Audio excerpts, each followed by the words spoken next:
السلام علیکم ورحمۃ اللہ۔ الحمدللہ والصلاۃ والسلام علی رسول اللہ وعلی آلہ وصحبہ اجمعین، اما بعد۔ اعوذ باللہ من الشیطان الرجیم، بسم اللہ الرحمن الرحیم۔ یا ایھا الذین آمنوا قوا انفسکم واہلیکم نارا وقودھا الناس والحجارہ رب اشرح لی صدری ویسر لی امری واحلل عقدۃ من لسانی یفقہوا قولی رب زدنی علما سبحانک لا علم لنا الا ما علمتنا انک انت العلیم الحکیم۔ تمام قسم کی تعریفات اللہ وحدہ لا شریک کے لائق اور زیبا ہے، اور بے حساب لاتعداد درود و سلام مصطفی اقدس و مقدس پر کہ جن کا نام نامی اسم گرامی محمد اکرم صلی اللہ علیہ وبارک وسلم ہے۔ وہ ذات مقدسہ مبارکہ مطہرہ کہ اللہ سبحانہ و تعالیٰ نے جنہیں رحمت للعالمین بنا کر کے اس دنیا میں بھیجا، اور جن کے ذریعے اللہ تعالیٰ نے پوری کائنات کی ہدایت اور رہنمائی کا بندوبست عطا فرمایا۔ اللہم صلی علی محمد وعلی آل محمد کما صلیت علی ابراہیم وعلی آل ابراہیم انک حمید مجید۔ اللہم بارک علی محمد وعلی آل محمد کما بارکت علی ابراہیم وعلی آل ابراہیم انک حمید مجید۔ سب سے پہلے اللہ سبحانہ و تعالیٰ کا میں شکر بجا لاتا ہوں، اور یہ اللہ تعالیٰ کا بڑا احسان ہے، اس کا بڑا فضل و بڑا کرم ہے کہ اللہ سبحانہ و تعالیٰ نے ہم آپ کو یہاں پر جمع کیا ہے چند باتیں دین کے تعلق سے سننے کے لیے، اور اپنے بچوں کے تعلق سے جو ہدایت اللہ سبحانہ و تعالیٰ نے قرآن مجید میں اور جناب محمد رسول اللہ صلی اللہ علیہ وسلم نے احادیثوں میں دیا ہے، چند باتوں پر غور و فکر کرنے کے لیے۔ پھر اس کے بعد میں المدد اسلامک اسکول کے جو آرگنائزرز ہیں، یہاں کے پرنسپل، مینیجرز، ٹیچرز، ان کا شکریہ ادا کرتا ہوں کہ ان لوگوں نے مجھے انوائٹ کیا اور چند باتیں آپ کے سامنے رکھا جائے۔ تو مختصراً ہمیں جو جاننا ہے وہ یہ ہے کہ جو ہمارے بچے ہیں یہ کل کے مستقبل ہیں۔ اب یہ سوال پیدا ہوتا ہے کہ ان بچوں کے ساتھ ان کے مستقبل کو ہم بہتر کیسے بنائیں؟ کیا نصوص ہمیں قرآن و سنت میں بتائی گئی؟ قرآن مجید میں اللہ تعالیٰ فرماتے ہیں، سورہ تحریم میں سورہ نمبر 66 آیت نمبر 6 میں اللہ تعالیٰ فرماتے ہیں، یا ایھا الذین آمنوا، اے لوگوں جو ایمان لائے، قوا انفسکم واہلیکم نارا وقودھا الناس والحجارۃ علیہا، کہ اے ایمان والو بچاؤ اپنے آپ کو، نمبر 1، اس کے بعد اپنے گھر والوں کو، اپنے آس پاس کے لوگوں کو، اپنے آپ کو بچاؤ، اپنے گھر والوں کو بچاؤ۔ کس چیز سے؟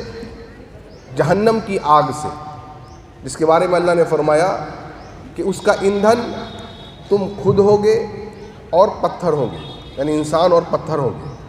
اور اس جہنم پر اللہ تعالیٰ فرماتے ہیں ہم نے ایسے فرشتوں کو مسلط کر دیا ہے جو بڑے شدید ہیں، سخت دل ہیں، اور وہ اللہ تعالیٰ کے احکام کو بجا لانے میں ذرا سا بھی تاخیر نہیں کرتے۔ لہٰذا آپ سے میں ایک سوال کروں گا، جتنے بھی جو لوگ ہیں کائنڈلی ریکویسٹ کرنا چاہوں گا میں کہ آپ چپ چاپ سے بیٹھ جائیے، جس کو جہاں پر جگہ مل رہی ہے، بات اگر غور سے سنیں گے تو انشاءاللہ سمجھ میں آئے گی۔ ایک سوال میں آپ سے کرنا چاہوں گا کہ اگر اللہ نہ کرے ہمارا بچہ کسی وجہ سے جل جائے، اللہ نہ کرے اس کو آگ کہیں پر لگ گیا ہاتھ پیر میں، آپ کیا کریں گے؟ میرا سوال سمجھیے، سوال میرا یہ ہے، اللہ نہ کرے، گاڈ فوربیڈنگ جس کو ہم کہتے ہیں انگریزی میں، کہ اگر ہمارے بچے کو آگ نے چھو لیا تو آپ کیا کریں گے؟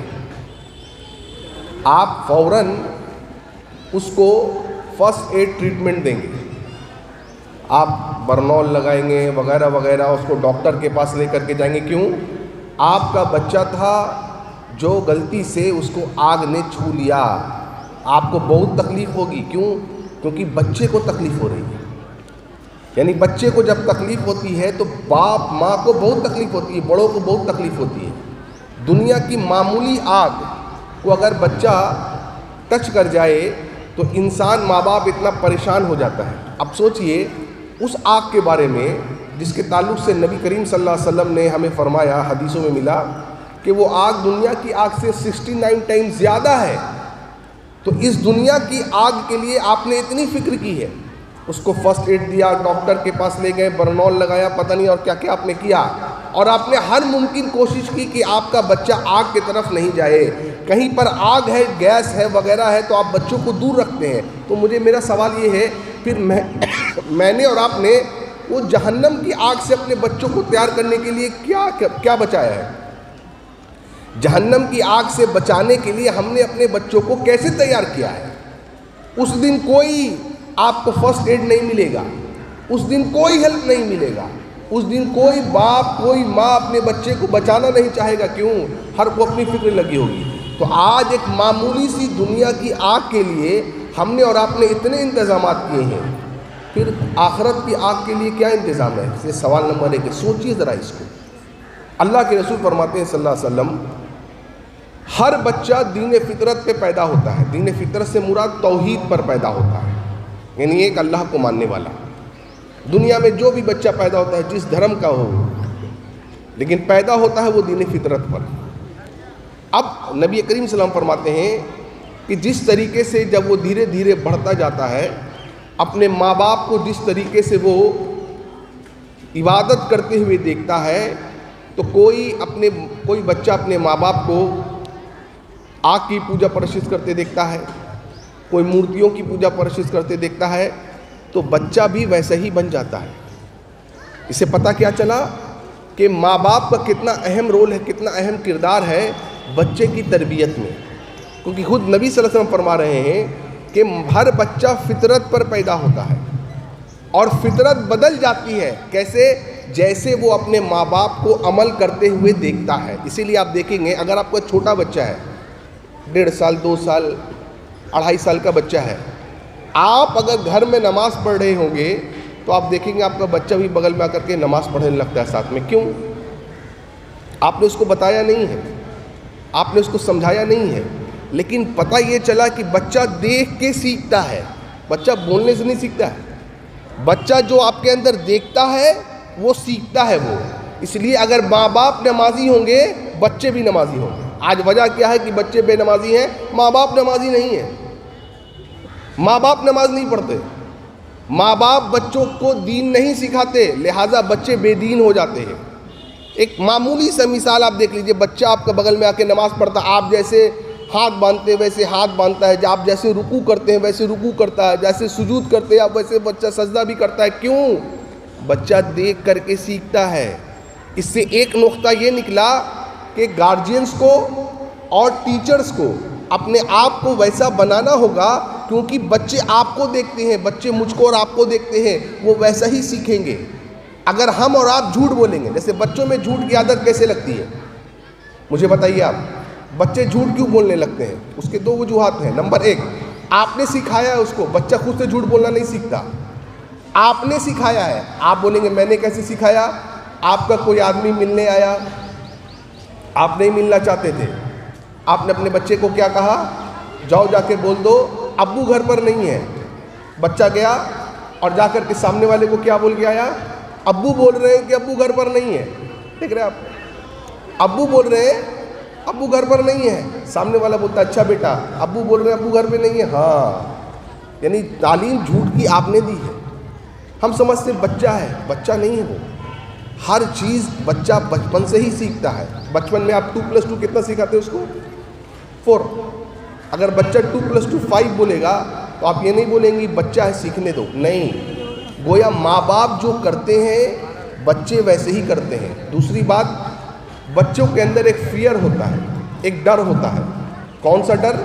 مثلا اگر کوئی چیز گھر میں اس سے ٹوٹ گئی یا اسکول میں کوئی چیز لاسٹ ہو گئی، اس کے ذریعے سے اس کو پتہ ہے کہ اگر میں سچ بولوں گا تو میرے پیرنٹس مجھے ماریں گے یا میرے ٹیچرز مجھے ماریں گے. بچوں کو مارنا بالکل بھی نہیں چاہیے، کتنا بدمعاشی کیوں نہ کر لیں. لوگ بولتے بچے ہیں بہت بدمعاشی کرتے ہیں، سنتا نہیں. تو بچہ ہی تو بدمعاشی کرتا ہے، ہم تھوڑی بدمعاشی کریں گے. بڑے لوگ کوئی بدمعاشی کرتے ہیں؟ کوئی سنتا؟ آپ کو سنا کہ بڑے کو کہتے ہوئے بڑا ہے سنتا نہیں، ایسا نہیں ہوتا. وہ بچہ ہے، آپ کو یہ سمجھنا پڑے گا. وہ بچہ ہے، بچہ ہی بدمعاشی کرتا ہے. بچے ہی ضد کرتے ہیں، لہٰذا آپ کو بھی بچہ بننا پڑے گا ان کے ساتھ. مار سے کبھی کچھ حل نہیں ہوا، یاد رکھیے.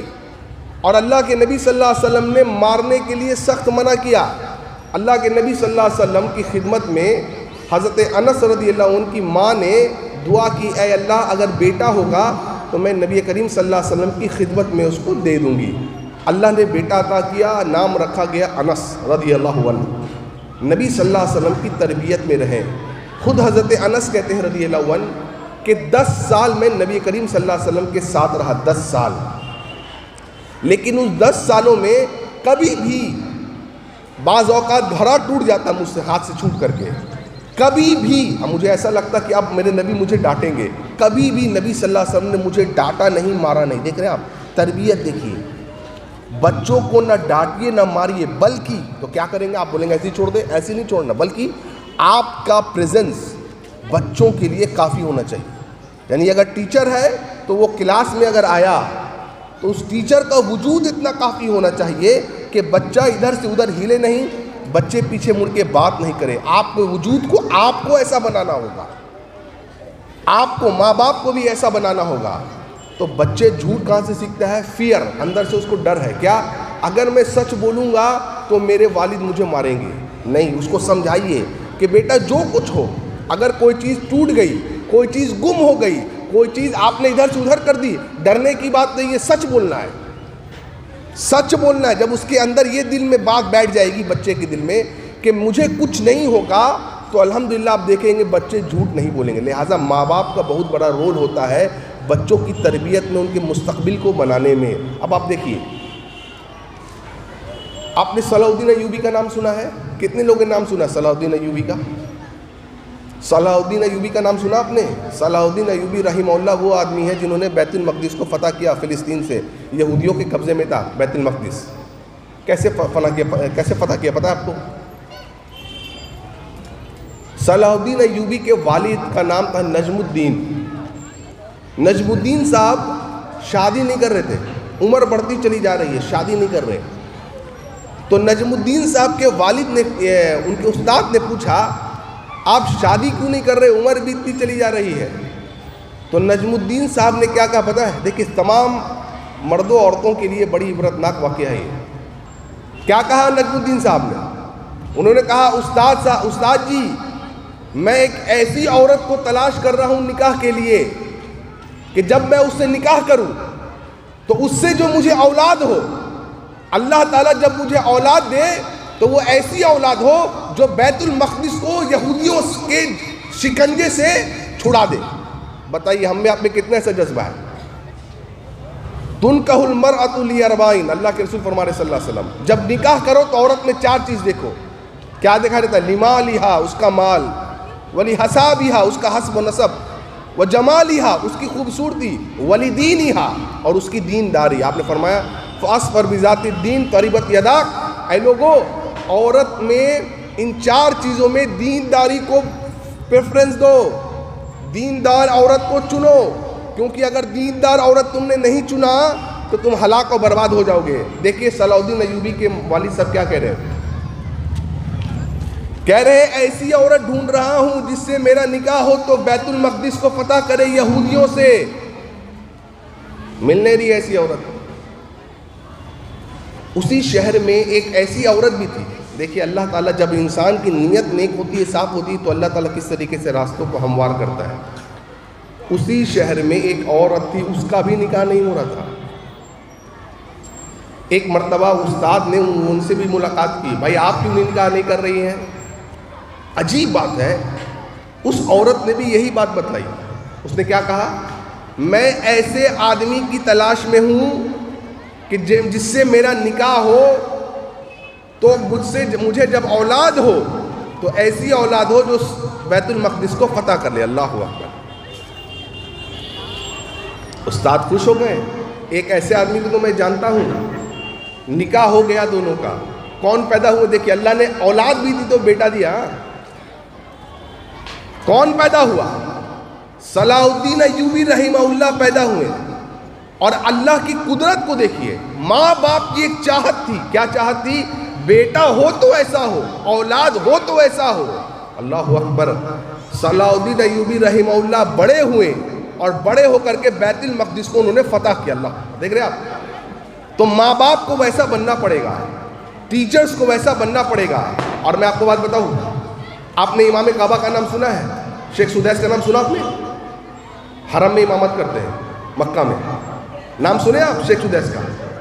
شیخ سدیس کہتے ہیں حفظہ اللہ، ان کا خود کا یہ اسٹیٹمنٹ ہے، کہتے ہیں کہ میں بچپن میں بہت شرارتی تھا. اب آپ دیکھیے اتنے بچے ہیں ماشاءاللہ یہاں پر، اتنے سارے بچے ہیں. کتنے بچے ہوتے ہیں جو بہت شرارتی ہوتے ہیں، اس کا مطلب یہ نہیں کہ ان کے اندر ٹیلنٹ نہیں ہے، ایسا آپ مت سوچیے. شیخ سدیس کہتے ہیں کہ میں بچپن میں بہت زیادہ شرارت کرتا تھا، بہت بدماش تھا. تو بعض اوقات جب بدماشی بڑھ جاتی تو میری والدہ نے مجھے کیا کہا پتہ ہے کہ میری والدہ نے کہا جا، غصے میں آ کر کے. دیکھیں ہم اور آپ غصے میں کیا کہتے ہیں؟ ہم آپ غصے میں کیا کہتے ہیں؟ بچے کو بد دعا دیتے ہیں. بد دعا کبھی نہیں دینی چاہیے بچے کو. ماں باپ کو بچوں کو بد دعا کبھی نہیں دینی چاہیے. انہوں نے کیا کیا؟ ان کی والدہ نے کیا کہا؟ غصہ ہو گئی تھی، غصہ ہو کر کے بھی دعا دے رہی. کیا دعا دے رہی ہے؟ جا اللہ تجھے کعبہ کا امام بنا دے. دیکھیے اللہ اکبر، کیا کہہ رہی ہے؟ جا تجھے اللہ کعبے کا امام بنا دے.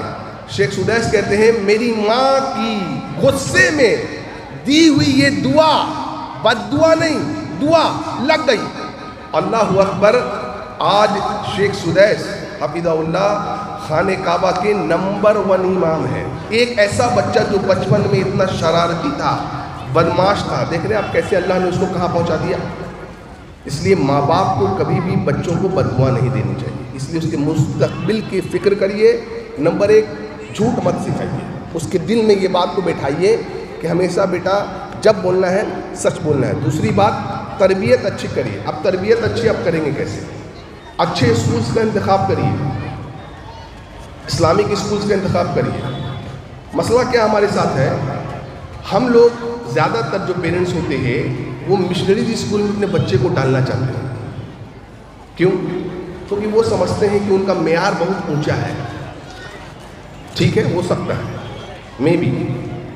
میں درخواست کرنا چاہوں گا جتنے لوگ جو اس طرح کے اسکول چلا رہے ہیں جہاں پر دینی یا دنیاوی دونوں تعلیم دی جا رہی ہے، آپ بھی اپنے معیار کو اتنا اونچا بنائیے، بلکہ اتنا نہیں، اس سے اوپر لے کر کے جائیے. آپ کے پاس جو فیکلٹی ہونی چاہیے وہ ان سے اعلیٰ ہونی چاہیے. آپ کا جو انفراسٹرکچر ہونا چاہیے ان سے اعلیٰ ہونا چاہیے. آپ کے پاس جو تعلیم دینے کا نظام ہونا چاہیے وہ انگریزی میں ہونا چاہیے، انگلش میں ہونا چاہیے. آپ کا every student should be able to speak in English right from nursery onwards. آپ کو ایسے ٹیچرز کو ہائر کرنا ہوگا، ایسے ٹیچرز کو لانا ہوگا. اگر معیار کو بڑھانا ہے، نہیں بڑھائیں گے کیا نتیجہ ہوگا؟ میں نتیجہ آپ کو سناتا ہوں کچھ. آپ نے سلمان رشدی کا نام سنا ہے؟ سلمان رشدی نے ایک کتاب لکھی تھی دا سیٹینک ورسز. تو کتاب بین بھی ہوئی. اس کتاب میں اس نے نبی صلی اللہ علیہ وسلم کے تعلق سے اور اسلام کے تعلق سے بہت بری باتیں لکھی، جبکہ وہ ایک مسلمان تھا، جبکہ وہ نیم سے ایک مسلمان تھا. لیکن ایک مسلمان ہونے کے باوجود بھی اس نے اتنی بری باتیں لکھی دا سیٹینک ورسز میں. آپ جانتے ہیں کیوں؟ کیونکہ میں یہ نہیں کہتا کہ مشنری اسکول میں سارے بچے ایسے ہوتے ہیں، کیونکہ اس کی تربیت وہاں سے ہوئی ہے. دیکھیں ہوتا کیا ہے، جب ایک بچہ کے اسکول میں جاتا ہے تو اپنی زندگی کا 13-14 سال جو ابتدائی دور ہے جہاں سے وہ چیزوں کو سیکھتا ہے، 13-14 سال اپنی زندگی کا وہ ایک اسکول میں دیتا ہے. 13-14 سال اس کو اسکول کے اسمبلی میں سکھایا جا رہا ہے کہ عیسیٰ علیہ السلام معاذ اللہ خدا ہے. اس کو سکھایا جا رہا ہے گایتری منتر، اس کو سکھایا جا رہا ہے کہ ہون کیسے کیا جاتا ہے. 13-14 سال تک ڈیلی مسلسل اس کے ذہن پر یہ ہیمرنگ کیا جا رہا ہے. 13-14 سال تک. آج اس کا نتیجہ آپ دیکھ رہے ہیں کہ کتنے ہمارے مسلمان بچے اور بچیاں ملحد ہو گئے، مطلب مرتد ہو گئے، اسلام چھوڑ دیا. کتنی لڑکیاں آج ایسی بڑی ہو جاتی ہیں یہ سوچ لے کر کے کہ ہم شادی اگر غیروں سے بھی کریں گے تو کوئی مسئلہ نہیں ہے. کیوں؟ سب انسان ہیں. آج آپ کے پاس ڈیٹا موجود ہے. میں آپ کو بتا رہا ہوں پچھلے 10 سال میں انڈیا میں، پچھلے 10 سال میں یاد رکھیے گا میری بہنوں، پچھلے 10 سال میں انڈیا میں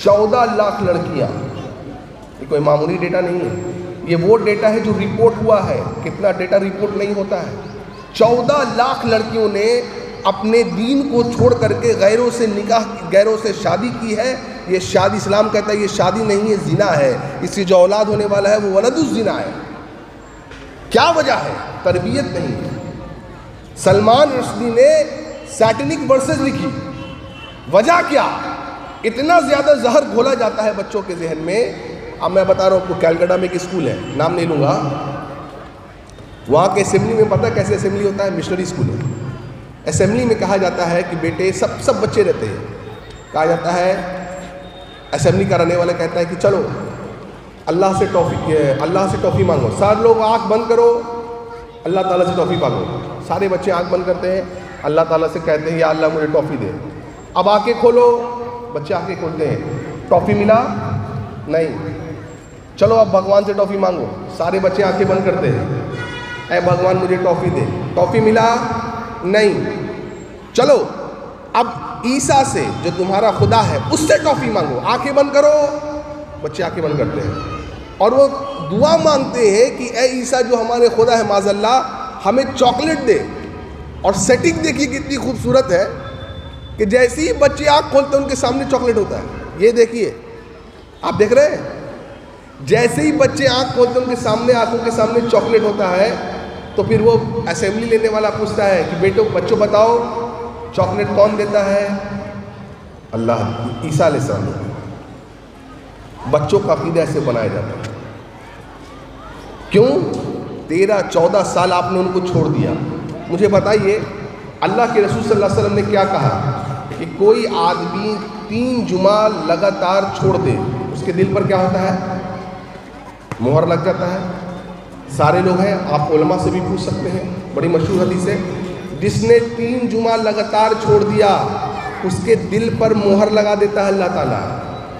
ہم اور آپ جب اپنے بچوں کو اس طریقے کے مشنری اسکول میں ڈالتے ہیں جہاں پر جمعہ کا اہتمام نہیں ہے، جمعہ کے لیے چھٹی نہیں، ہم لوگ کیا بولتے ہیں؟ بچہ ہے. بچہ نہیں ہے. آپ اس کے دل پر مہر لگانے کی وجہ بنے ہیں آپ. اور قیامت کے دن اللہ تعالیٰ آپ سے پوچھے گا. اللہ تعالیٰ یہ نہیں پوچھے گا تو نے اپنے بچے کو کیا بنایا، نہیں. جمعہ کی نماز وہ چھوڑ رہا ہے، اس کے دل میں یہ بات بیٹھ گئی ہے کہ کل کو جب وہ MNCs میں جاتا ہے تو وہ کہتا ہے کہ جمعہ کی نماز پڑھنا فرض نہیں ہے. نماز تو ویسے بھی نہیں پڑھتا، لیکن جمعہ کی نماز بھی پڑھنا فرض نہیں ہے. میں آپ کو بتا رہا ہوں، میں نے کئی MNCs میں کام کیا ہے. وہاں کے 99% مسلمان ایسے ہوتے ہیں جو 5 وقت تو بہت دور کی بات ہے، جمعہ کا بھی نماز نہیں پڑھتے. واللہ اللہ کی قسم کھا کے کہہ رہا ہوں، میں آپ کو بتا رہا ہوں، یہ میرا پرسنل ایکسپیرینس ہے. 99% Muslims working in the MNCs do not even offer Jum'ah Salah. جمعہ کی نماز نہیں پڑھتے. میں نے پوچھا کیوں نہیں پڑھتے؟ کہتے آفس سے چھٹی نہیں ملتی. دیکھ رہے آپ، کیونکہ تربیت ویسی ہو گئی، بچپن سے ویسے بڑے ہو گئے، لہٰذا اب یہ باتیں سامنے آ گئیں کہ جمعہ کی نماز ان کی چھوٹنے لگی، جمعہ کی نماز وہ نہیں پڑھ رہے ہیں. تو لہٰذا میرے بھائیوں، اللہ نہ کرے کہ کوئی لڑکا ایسا ہو جائے، کوئی لڑکی ایسی ہو جائے جو اس طریقے کی کتابوں سے متاثر ہو جائے. لہٰذا اپنے بچوں کے لیے ایسے اسکولز کا انتخاب کریے جس میں وہ دین بھی سیکھیں، دنیا بھی سیکھیں. ان کو ڈاکٹرز بنائیے، انجینئرز بنائیے، لیکن مسلم ڈاکٹر بنائیے، مسلم انجینئر بنائیے، مسلم سائنٹسٹ بنائیے. ان کو صرف ڈاکٹر، انجینئر، سائنٹسٹ بنا کے کافی نہیں ہے، بلکہ وہ دنیا کے کسی خطے میں رہے، اس کے ذہن میں یہ بات آنی چاہیے کہ اگر نماز کا وقت ہو گیا ہے تو سب سے پہلے مجھے نماز پڑھنا. میرے ایک سینئر تھے، ان کا میں آپ کو ایک واقعہ بتاتا ہوں. 2 واقعہ انشاءاللہ بات بتا کے میں انشاءاللہ بات کو ختم کروں گا. میرے ایک سینئر تھے، جب ہم لوگ کالج میں پڑھتے تھے، انجینئرنگ کر رہے تھے، ماشاءاللہ اس ٹائم سے وہ داڑھی رکھتے تھے. جب ان کو جاب لگی، سوچئے ایک آدمی کی زندگی کا پہلا جاب ہے،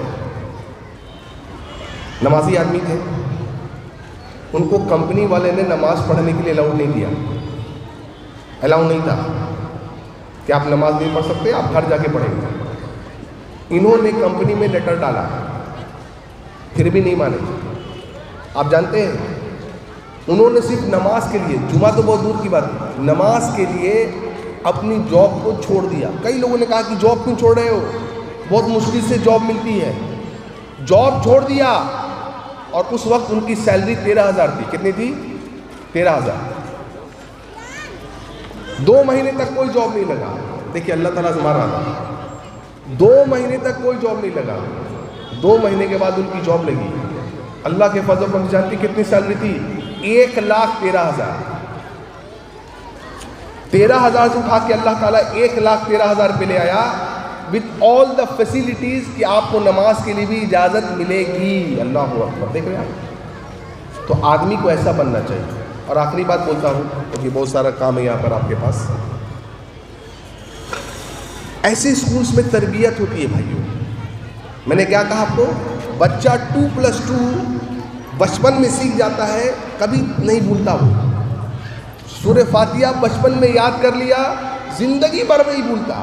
اس لیے بچپن سے جو ان بچوں کی تربیت ہوگی وہ زندگی بھر ان کے ساتھ رہے گی۔ میں آپ کو ایک بات بولتا ہوں، ہم میں سے کتنے لوگ بڑے ہو گئے الحمدللہ، 30 35 40 50 سال کے ہو گئے؟ کتنے لوگ اپنے کپڑوں کو ٹخنے سے اوپر پہنتے ہیں؟ مجھے بتائیے کتنے مسلمان ایسے ہیں؟ کتنے مسلمان مرد ایسے ہیں اور کتنی عورتیں ایسی ہیں جو حجاب کرتی ہیں؟ میں یہ نہیں کہتا ہوں کہ جو نہیں کریں بری ہیں، نہیں، لیکن کرنا چاہیے۔ میں یہ نہیں کہتا آپ بری ہیں جو حجاب نہیں کر رہی، نہیں، لیکن کرنا چاہیے کیونکہ اسلام کہتا ہے۔ اب ان چھوٹی چھوٹی بچوں کو دیکھیں، ماشاءاللہ میں دیکھ رہا ہوں سب کے سر پر ماشاءاللہ حجاب ہے۔ یہ عادت ہوتی ہے، کل کو ان کو یہ بوجھ نہیں لگے گا یہ کیا میں حجاب پہنوں، نہیں، یہ عادت ہو گیا ان کو۔ یہ پہلا پوائنٹ۔ دوسرا، کتنے مرد حضرات ہیں جن کے کپڑے ٹخنے سے اوپر ہیں؟ بہت کم، بہت کم۔ کیا وجہ ہے؟ بچپن سے کسی نے سکھایا نہیں کہ بھائی کپڑے کو بھی اوپر پہننا ہے، کسی نے نہیں سکھایا ہمیں۔ میں آپ کو ایک واقعہ بتاتا ہوں، میں ایک اسکول میں گیا، بمبئی میں ایک اسکول ہے، بامبے میں، ممبئی جس کو کہتے ہیں جہاں پہ، وہاں گیا تو الحمدللہ وہاں کے ایک پیرنٹس نے ایک فیڈ بیک دیا۔ وہ فیڈ بیک میں سن کے میں حیران ہو گیا۔ فیڈ بیک کہتے ہیں پتہ ان کا؟ وہ پیرنٹس کہہ رہے تھے کہ میں نے کئی بڑے بڑے علماء سے یہ سنا ہے کہ کپڑوں کو پینٹ پیجامہ لنگی جو بھی میں پہنتا ہوں مرد حضرات کے لیے ٹخنے سے اوپر پہننا ہے۔ بڑے بڑے علماء سے سنا۔ ہاں ٹھیک ہے، اس کا نہیں پہننے سے کیا عذاب ہے یہ بھی سنتا تھا، لیکن کبھی عمل نہیں کرتا تھا۔ سنتا تھا، عمل نہیں کرتا تھا۔ کہتے ہیں ایک دن عید کا موقع ہے، عید کا، یہ میرا بچہ جو ابھی اسٹینڈرڈ 1 میں پڑھ رہا ہے، اسٹینڈرڈ 1 میں نے اس کو عید کا کپڑا لانے کے لیے لے گیا۔ عید کا کپڑا میں نے اس کو دلایا، اور پتہ ہے میں نے اس سے پوچھا کہ بیٹے کچھ اور چاہیے، کچھ کمی رہ گئی؟ میرا اسٹینڈرڈ 1 کا بچہ کہتا ہے ابو جان ایک چیز کی کمی رہ گئی، کپڑا سل کے آیا تو وہ کہتے ہیں کہ میں نے سوچا کہ میرا بیٹا کہے گا کہ کوئی اور ڈریس لینا ہے۔ عموماً تو یہ بچے سے کہتے ہیں۔ وہ کہتے ہیں جانتے ہیں میرے بیٹے نے کیا کہا؟ میں نے پوچھا بیٹا کس چیز کی کمی رہ گئی؟ اس نے کہا ابو جان جو پینٹ سل کر کے آیا ہے نا وہ پینٹ ٹخنے کے نیچے لٹک رہا ہے۔ تو اس کے والد نے کہا تو کیا بڑی بات ہے؟ تو کہا نہیں ابو جان، ہمارے استاد نے ہمارے اسکول میں یہ سکھایا ہے کہ اللہ کے نبی صلی اللہ علیہ وسلم نے فرمایا کہ جو ازار، جو کپڑا ٹخنے کے نیچے لٹکے گا قیامت کے دن وہ حصہ جہنم میں ہوگا۔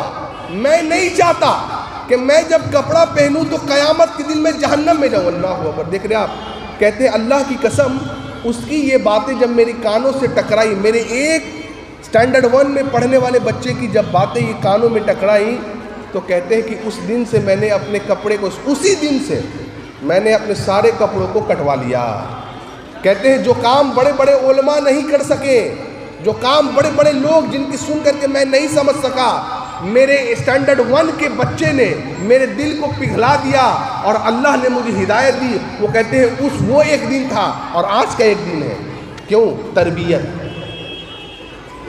اس لیے ایسے اسکولز کا انتخاب کریے جہاں تربیت اچھی ہوتی ہے۔ اللہ سے دعا کری کہ اللہ تعالی ہمارے ان بچوں کے تمام بچوں کا مستقبل اللہ تعالیٰ اعلیٰ اور روشن بنائے. اللہ تعالیٰ ان کو دنیا کی آگ اور آخرت کی آگ سے بچائے. اللہ تعالیٰ ہمارے لیے ایک ذریعہ، ہم ان کو ہمارے لیے ایک ذریعہ بنا دے کہ جنت میں ہمارے درجات اور اونچے ہوں، کیونکہ یہ ذریعہ ہے بھائیوں آپ کا جنت میں درجے کو اونچا کرنے کے لیے. اللہ تعالیٰ کے نبی صلی اللہ علیہ وسلم فرماتے ہیں، اللہ کے نبی فرماتے ہیں صلی اللہ علیہ وسلم، قیامت کے دن ایک ماں باپ کو تاج پہنایا جائے گا. وہ تاج قیمتی لباس پہنایا جائے گا. کیوں؟ کہا جائے گا کہ آپ نے اپنے بچے کو دنیا میں قرآن مجید کو حفظ کرایا تھا. لہٰذا اللہ سے دعا کری کہ اللہ تعالیٰ ہمیں بھی ایسا بننے کی توفیق عطا فرمائے، ہمارے بچوں کے مستقبل کو اللہ تعالیٰ سنوار دے. اللہ تعالیٰ جب تک ہمیں زندہ رکھے عقیدے توحید پہ زندہ رکھے. اللہ تعالیٰ جب بھی ہمارا خاتمہ عطا فرمائے عقیدے توحید پہ خاتمہ عطا فرمائے. وآخر دعوانا ان الحمد للہ رب العالمین. والسلام علیکم ورحمۃ اللہ وبرکاتہ.